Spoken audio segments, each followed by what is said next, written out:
Halo semuanya, perkenalkan nama saya Palupier Rendri Sofia. Saya dari Prodi Sains Analitik dan Instrumentasi Kimia dengan NRP 5050-2311036 dari angkatan 2023. Nah, jadi di sini saya akan mereview atau mengulas kembali materi-materi apa saja yang sudah saya dapatkan ketika mengikuti forum pengenalan laboratorium yang diadakan pada hari Sabtu tanggal 9 November 2024 minggu lalu. Nah, jadi untuk forum pengenalan laboratorium ini diadakan khusus untuk memperkenalkan laboratorium-laboratorium yang ada di dalam Departemen Kimia ITS, di mana menurut saya pribadi dengan diadakannya forum ini sangat cukup bermanfaat bagi saya yang masih berada di semester 3 saat ini, dikarenakan dengan mulainya mengenal laboratorium, bidang, dosen pengampu, dan topik-topik yang berkaitan dengan laboratorium tersebut dapat membantu saya untuk mempersiapkan dan mengetahui bidang kimia apa yang ingin saya fokuskan untuk kedepannya, dan topik apa yang saat ini saya ingin pelajari lebih dalam, serta laboratorium apa yang sekiranya menunjang dari topik yang saya pilih tersebut, serta membantu pemilihan dosen yang bidangnya sesuai dengan topik dan bidang kimia yang saya inginkan. Dan selanjutnya kita akan masuk ke materi-materi yang dipaparkan.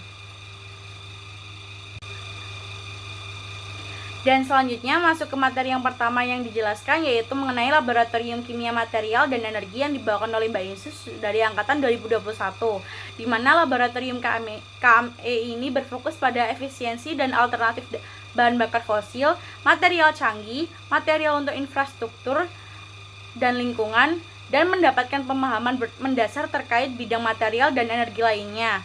Topik yang berkaitan dengan laboratorium ini adalah efisiensi bahan bakar fosil, material maju atau katalis, alusista, material untuk infrastruktur dan kelestarian lingkungan, dan material bahan bakar fosil.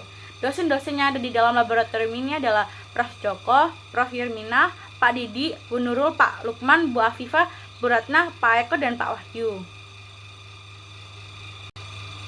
Kemudian materi kedua yang dibawakan adalah mengenai laboratorium KBB atau kimia bahan bakar yang dibawakan oleh Mbak Rara dan Mbak Atika dari angkatan 2021.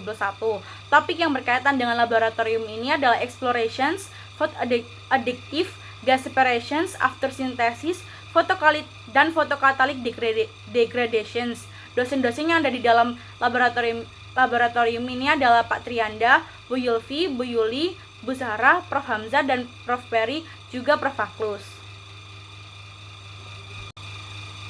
Untuk yang materi ketiga adalah mengenai laboratorium kimia mikroorganisme atau kimik yang dibawakan oleh Mbak Dila dari angkatan 2021, di mana laboratorium ini berfokus pada bidang biokimia untuk mempelajari mikroorganisme dan berbagai proses kimia seperti fermentasi, biodegradasi, dan biodeklorisasi. Dosen-dosen yang ada di dalam laboratorium ini beserta topik penelitiannya adalah Prof. Adi Setio dengan topik biodegradasi, biotransformasi, dan bioremediasi, serta perkembangan jamur. Kemudian ada Pak Danang dengan topik penelitiannya adalah food chemistry, antibakteri, mikroba atau membran fuel cell, dan analis enzim. Kemudian ada Prof. Surya dengan topik penelitiannya adalah biokomputasi, biosintesis, dan biotransformasi. Dan terakhir ada Pak Hamdan dengan topik penelitiannya adalah bioaktivitas, bioelektrokimia, dan juga mikroba fuel cell atau membran fuel cell. Kemudian masuk ke materi keempat yang dibawakan adalah mengenai laboratorium KIBAS atau laboratorium kimia bahan alam dan sintesis yang dibawakan oleh Mbak Bella dari angkatan 2021, di mana laboratorium ini berfokus untuk meneliti seperti kimia obat, sintesis organik, dan sintesis alam. Dosen-dosen yang ada di dalam laboratorium ini adalah Prof. Mardi dengan topiknya adalah sintesis senyawa organik atau bioaktivitas, ada Prof. Fahima, Prof. Fatmawati dengan topiknya adalah sintesis kimia obat, dan Pak Fadlan dengan topiknya adalah sintesis senyawa organik atau ekspor. Selanjutnya masuk ke materi yang kelima dalam mengenai laboratorium VRM atau laboratorium fasilitas riset membran yang dibawakan oleh Mbak Rara dan Mbak Atika lagi dari angkatan 2021, di mana lab ini merupakan lab independen yang tidak berkaitan dengan Departemen Kimia ITS maupun ITS itu sendiri, dan didukung oleh dana riset sawit pengembangan teknologi membran risetnya, di mana dosen-dosen yang ada di dalam laboratorium ini adalah Bu Nurul, Prof. Hamzah, Bu Zeni, dan Pak Trianda. Dan materi yang terakhir yang dibawakan adalah mengenai laboratorium ISA atau Laboratorium Instrumentasi dan Sains Analitik yang dibawakan oleh Mbak Asnia dari angkatan 2021, di mana laboratorium ini berfokus pada analis, identifikasi, serta kuantifikasi komponen kimia dalam bahan alam maupun sintesis. Topik tentang laboratorium ini sendiri adalah lingkungan, energi alternatif, kemo, dan biosensor.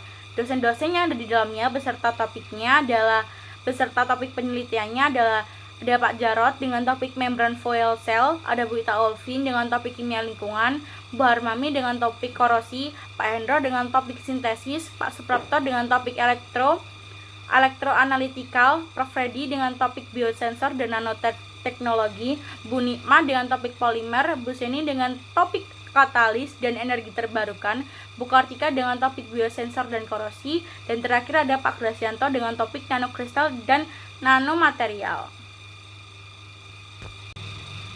Setelah mendengarkan penjelasan dan pemaparan materi mengenai laboratorium yang ada di Departemen Kimia ITS, untuk saya saat ini lebih tertarik ke laboratorium ISA atau Instrumentasi dan Sains Analitik. Mengapa saya memilih laboratorium tersebut? Dikarenakan laboratorium tersebut selinier dengan prodi saya yang sekarang, yaitu prodi Sains Analitik dan Instrumentasi Kimia.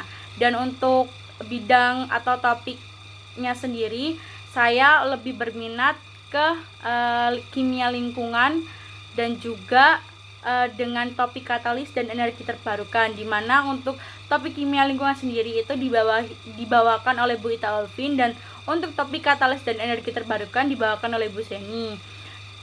Tetapi saya belum bisa memastikan apakah nanti ketika saya sudah di semester atas akan tetap memilih laboratorium dan bidang atau topik tersebut, atau saya akan berpindah ke bidang dan laboratorium yang lain. Jadi saya sangat merasa berterima kasih kepada Mas Mbak yang sudah mengadakan forum pengenalan laboratorium ini, dikarenakan dari penjelasan dan pemaparan materi yang sudah saya dapatkan di forum ini dapat menambah wawasan saya untuk lebih mengenal laboratorium serta bidang dan juga topik yang ada di Departemen Kimia ITS. Jadi saya lebih bisa mempersiapkan apa yang ingin saya fokuskan di bidang kimia, apa yang ingin saya fokuskan untuk kedepannya. Terima kasih.